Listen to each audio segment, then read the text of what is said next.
All right, guys. Well, we've given a little bit of time. We have a few people here. I'm sure we'll have a few more joining us as we get going.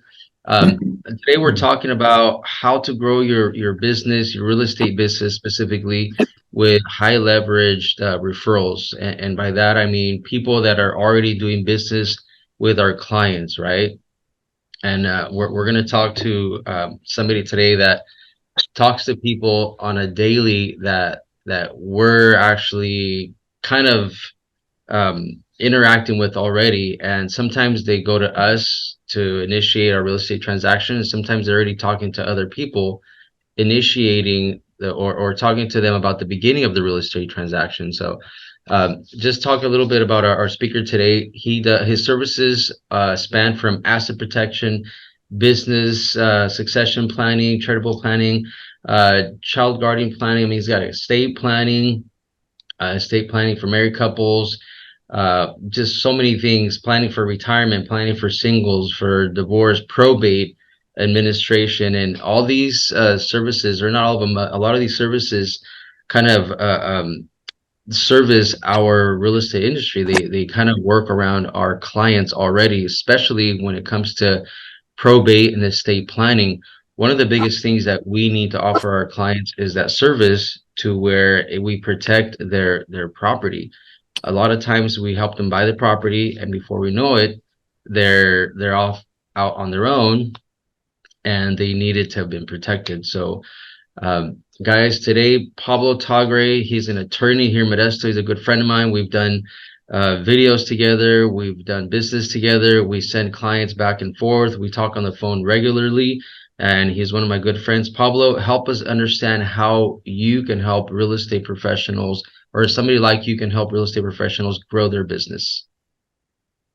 Yeah, there's a lot of things that I think it would be helpful for you folks to keep in mind when servicing your clients, really our clients, because we deal with the same people.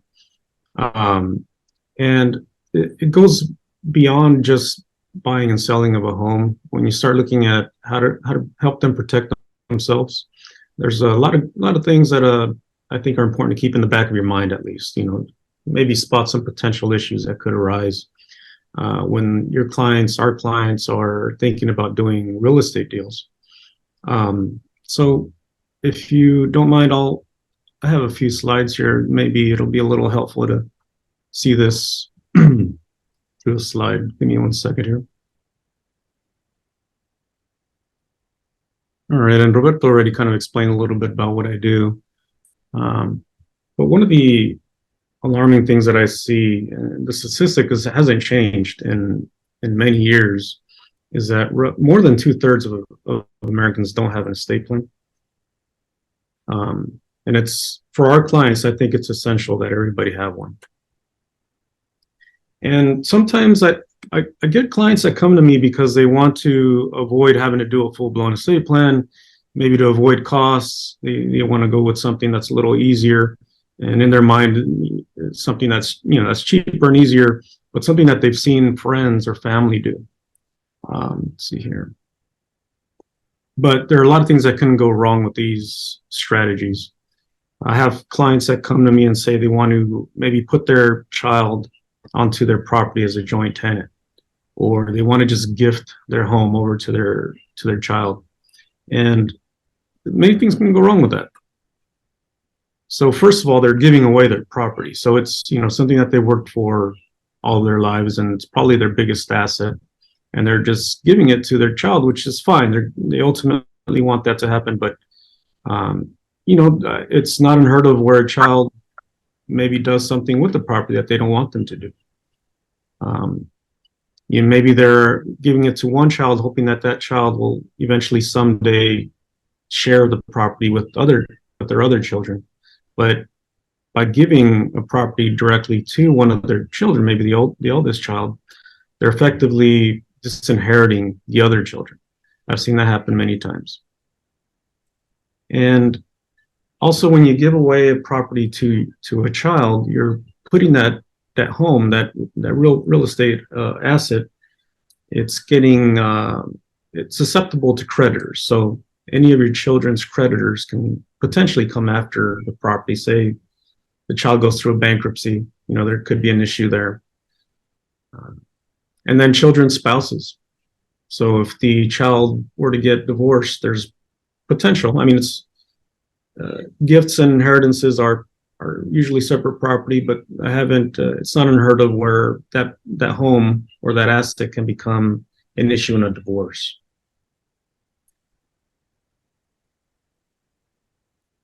But another issue that I don't hear people talk about too much, but I think is also important, is capital gains tax.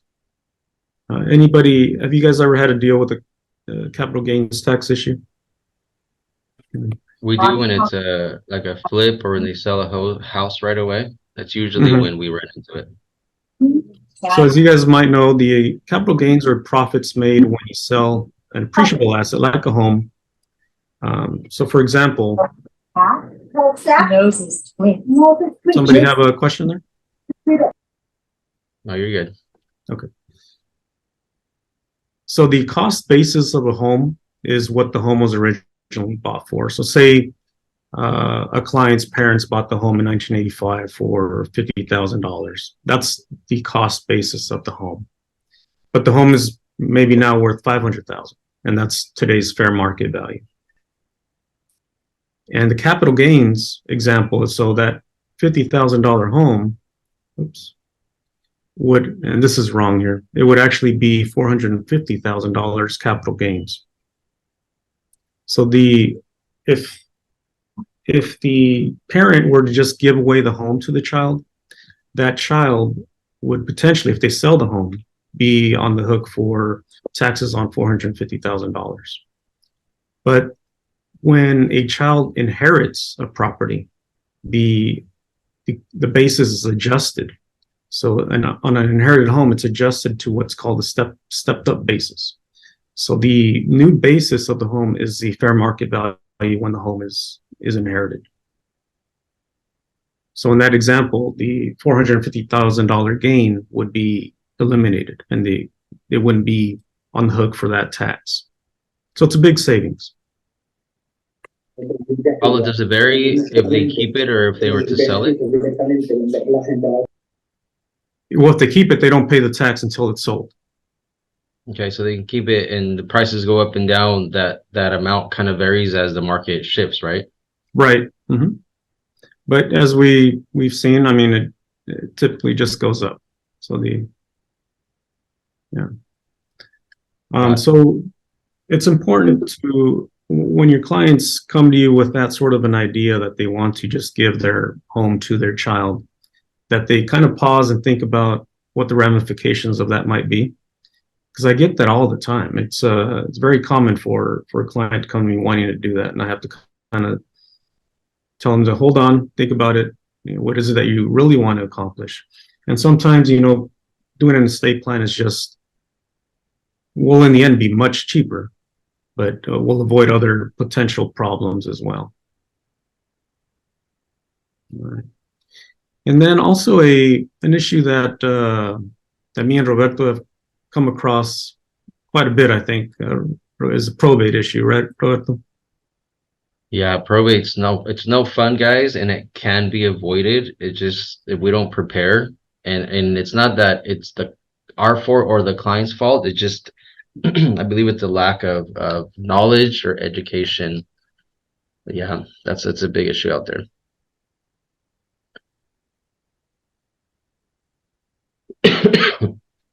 So how do we avoid probate, Pablo? Let's see here. Give me 1 second. Let me get out of this thing here.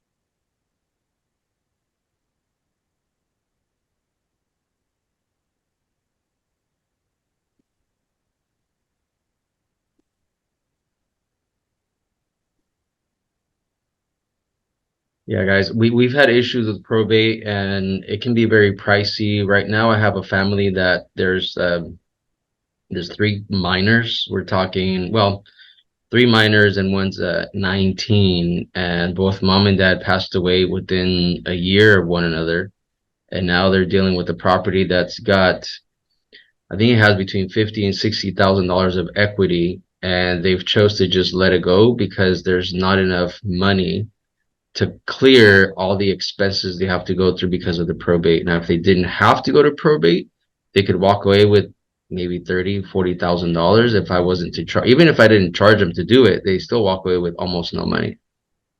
So that's where if you have your ducks in a row, and one of the biggest thing here is that nobody plans to pass away. Nobody plans to not be here, right? So what do? You have to plan to protect your family. Go ahead, Pablo. See what else you have Yeah, so on the your way that screen. happens is when people don't plan, and that's very common. Like I mentioned earlier, 67% of folks don't have a plan. But unfortunately, there is a plan for them. It's by the state. There's statutes that say how assets are supposed to pass if you don't have a will or a trust. But the only problem with that is if you pass away without a will or even with a will, and no trust, you have to go through the court probate process to get it all approved, get a court to decide, okay, yes, this is the right way to do it. And as Roberto can attest here, that can take some time. You're looking at, depending on the circumstances, about a year or more, uh, depending on if people contest or anything like that, if there are any complications. But typically, a year isn't unheard of for the probate process to conclude and for property to be transferred over to the kids or whoever the beneficiaries will be, so that they can then sell the home. So we're talking about a situation where, say, a person passes away with the home in their name only, and they don't have anybody else on title. So to get that person's property transferred to their heirs, the court has to approve it. So you want to help your clients avoid that. And the way to do it is not with just the will. Some people think that a will avoid probate, but it doesn't. A will just tells the court how you want things to be distributed, but the court still has to look at the will, make sure it was done properly, make sure that it's interpreted correctly, and then distribute the property according to the will if it was all done correctly. Now, the way to avoid court intervention at all is with a trust, usually a living trust. And what that is a document that says, okay, I have this property. I would like it to go to such and such person or people. The trick to that is to make sure that the trust will actually own the property. So for example, the deed for your home has to be titled in the trust's name. Some people create a trust, but then don't actually transfer their assets to the trust, and that's a problem because if assets aren't transferred to the trust, they will have to go through probate. So that's the problem that some of our clients have faced is they don't make a trust plan, and when they pass away, their kids have to deal with these big issues with the probate court, which can hold back your guys' sales for a long time. And in some cases, like Roberto mentioned here, they can even just not be financially feasible anymore because of costs, depending on how much equity there is in the house. So just to avoid all of that, I think all of our clients need to have an estate plan, a trust plan. If they own any real estate at all, I think it's vital for them to have one. Guys, and you're probably thinking, how can I get business by, with having my client needing, living trust or estate planning, right? I guarantee you the day that your clients have some sort of issues like this, they're going to call you or they're going to look at you and see if you refer them to a planner, an attorney like Pablo, and you should suggest their services and they go ahead and do it, they're going to look at you as their hero because you saved their family all this hardship. So what I was going to suggest here is send them information, the stuff that we're talking about. Reach out to somebody like Pablo and say, Pablo, how can or what should I say to my clients, or how can I put something together so I can let them know the benefits of having this, like what we're talking about, right? put a flyer together, make the phone call. It's an excuse to say, hey, Mr. Client, we haven't spoken in a while, but you know what, I was talking to my attorney, and these are the benefits of a living trust. I suggest you do that. Can I, connect you and at least have a consultation with them? And I guarantee you, if you do that and they take advantage, they're gonna love you for life, and they're gonna send you so much business. I mean, that's just the way. I've sent Pablo a few clients, and they're so grateful because their peace of mind is worth so much more than when it comes to something happening like this. Family, if they would have done a living trust, trust me, they would have been so happy. But right now, the whole family's struggling because we have the three kids that are floating out there. They don't have a place to live. The house that their parents were in is going to get foreclosed on, and the family now has to pick up the pieces and help them get through their, adolescent life. So yeah, let's recommend that our clients get protected, and they're going to guarantee they're going to refer you more business. I believe the first case that you and I worked on together related to this, Roberto, was an older lady that passed away during a sale, and she Yep. had elected to just do a will instead of a trust.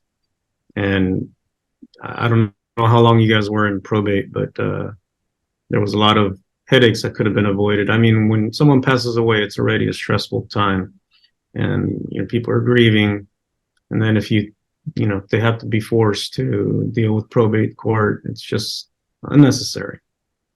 Yeah, the case you're talking about, Pablo, she was originally from Puerto Rico. She moved to, I think she moved to Las Vegas with her relatives. So we put the property on the market. She moves out to Las Vegas with her family members, and she passes away as we're in contract. And Mhm. since we didn't get it all finalized and good to go, we have to go to probate now. And it took right about a year. I think it was a week or two shy of a year to close it out. So it takes a long time, guys, and it's a lot to go through. The family members were thinking they were gonna get like 50, 60,000. At the end. It was like 20,000 divided by two, so 10,000 each. Mhm. Was it worth it? I don't know. It's a lot of heartache. It's a lot of stuff to go through. Yeah. And then also, estate planning isn't just about assets. It's a lot of benefits for your clients. Obviously their kids are more important than anything. One of the aspects that I include in my plans are the guardian planning. So they can nominate who they would want to take care of the children if something were to happen to them.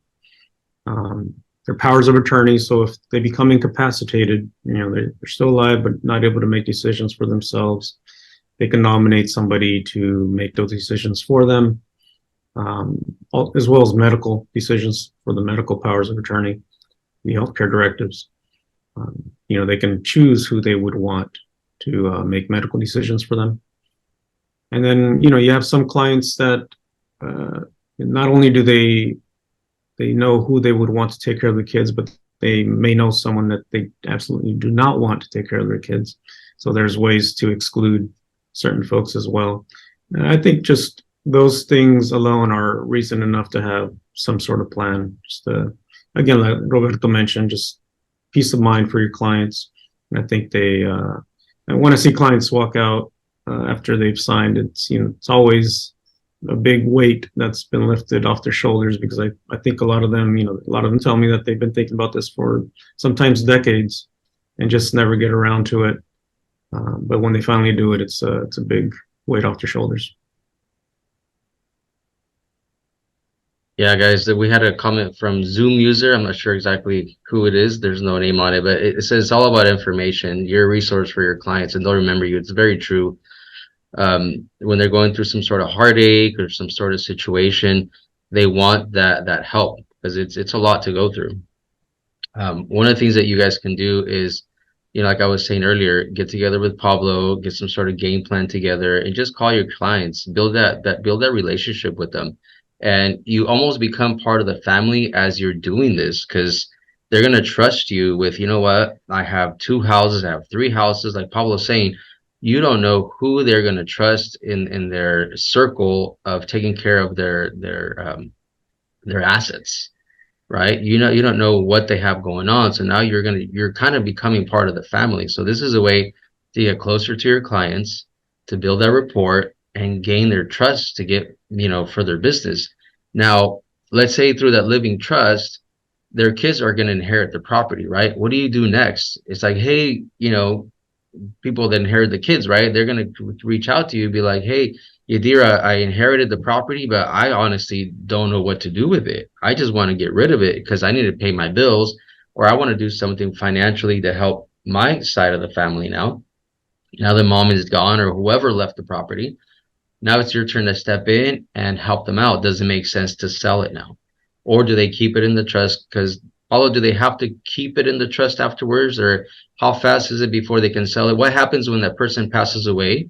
And how much time do they have before they can sell it? Or what do they have to do with the property afterwards? Yeah, usually the Once they trust pass is only around until the administration of it is finished. So the trust says who gets the property. So after the death, as quickly as possible, the successor trustee gets the property over to the person that's intended to have it, and they become the owner. So it gets out of the trust fairly quickly. so then afterwards, you guys have an opportunity to list the house. Because a lot of times, guys, a lot of times I see that once the trust is over and it's whoever inherits the property, that property is going to go away. A lot of times they don't want to deal with it, or they're gonna sell a different house to move into this house. So a lot of times when that happens, there's transactions to be made, and Paulo's in the forefront of your client's transaction already. So it's just a matter of getting that phone call. Hey, Robert, this family, unfortunately, now they're going through a situation. They need you to step in and list the property, or have a consultation to see if it's time to list it, or see what they're going to do. There's 3, 4 properties involved. It's time to help them out. Yeah, I would say most times they sell. So that's where, if even here's an idea, guys. If there's properties out there that don't have a trust, maybe walk around your neighborhood. Hey, do you guys have a trust set up? And if they don't, recommend, get a professional, attorney like Pablo in front of them, get that trust set up. So when something were to happen, you guys are going to be their ally. Now, Pablo, help us understand a little bit. How much does it cost to set up a living trust, roughly? Because I know it varies depending on, how much they have and all that. Yeah, it really depends on circumstances, what they want to do with their assets. The way my process is to have them come in. I don't charge for the consult and kind of go over things, what they want to do. And then we can talk about what that would cost. Is there a ballpark what the cost for a trust? A couple hundred, couple thousand, depending on. It's in the thousands. I would say above 3,000, depending on what they want to do. And then if we do a probate with the average price of 450, 500, what is it they're looking at cost wise? Well, it's a percentage of the estate, the total estate, not just equity, but the total value of the estate. So, say a $500,000 estate, even if it's just the house, $500,000 house, it's what is it, 4% of the first 100,000, so that's 4,000 there, and then it's 3% of the next 100,000, so that's 7,000, and then they have 2% of the next 300,000, so whatever that is, it turns out to be over, maybe $10,000, $12,000, I forget what it is. So Yeah, it's it a can lot. be It's like 15, $17,000 to do a probate on a $500,000 home. yeah. Because my Plus the time family, that it takes. Yeah. yeah, you still have to keep up with the payments, guys. Even if you're in probate, it doesn't pause anything at all. Your No, payments I have don't to know. be kept up. If not, the bank is going to go after their property. So there's a lot of stuff that you have to kind of keep an eye out when you're doing a probate, and that's why it gets so hectic. And a lot of times it just creates so much chaos. So yeah, if you set up a living trust, you're looking at, a few $1,000. If you're going to take it all the way to probate, and I think that's the problem, that instead of investing in having all our ducks in a row and getting everything settled, guys, we opt to, you know what, they'll get handled when I'm gone, which it just leaves a huge mess behind. If you have properties, it's a good idea to have it all settled. 3,000 versus 15, 20,000, depending how many properties you have and how much it's all worth. I think it's a great investment. Mm. What else do you do for us, Pablo? Well, that's pretty much all I have for today. But if you guys have any questions or now or later, feel free to reach out to me. Good deal. Do you guys have any questions for Pablo? I know we went over a few things here on how to, reach out to clients with the living trusts and plannings and all that stuff. Do you guys have any questions whatsoever? Oh, I have where's Pablo located? We have his info. Does he speak Spanish or Spanish speaking help? His office. What do you got, Pablo? He's in Modesto. You want to take Yep. that answer So for Yadira? I'll put up my info here in the chat in a little bit.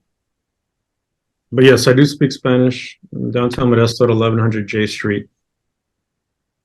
Yeah, he's downtown. He does great job, guys. Like I said, I've sent him clients throughout the years, and everybody's super happy with what he's done. He's fast. He's on it. We've had lunch a couple times. We're always busy running around, but yeah. Works any county. How far do you go out? Probably all of I have California or clients throughout just your California, all the way down to San Diego. Um, it's just the only issue with that is well, really with technology today and mobile notaries, it's not a problem. I can send out notaries for them. Yeah, it's a great service, guys. I know that it might seem a little bit costly for clients that don't have the resources, but it's a great thing to have. Trust me, when something happens that they're not expecting, this is something to have. I know a lot of clients have, or if they have some sort of a life insurance that does step in and help out, but this is totally different than that. This is something that will save time and money when it comes time for them to actually have to liquidate properties once that person's gone. I know a lot of families that just they struggle with the concept of paying somebody to identify where the property is going to go once they're not here. But you once you've dealt with the people that are left behind, you'll see the value behind it. Any other questions whatsoever? Dira, thank you for the question. Any other questions out there for anybody here? Or from anybody for Pablo?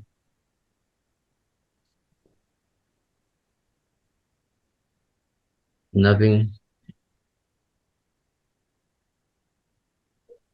I'll ask you a couple questions, Pablo. What's the biggest estate that you worked on Oh, when it comes to probate?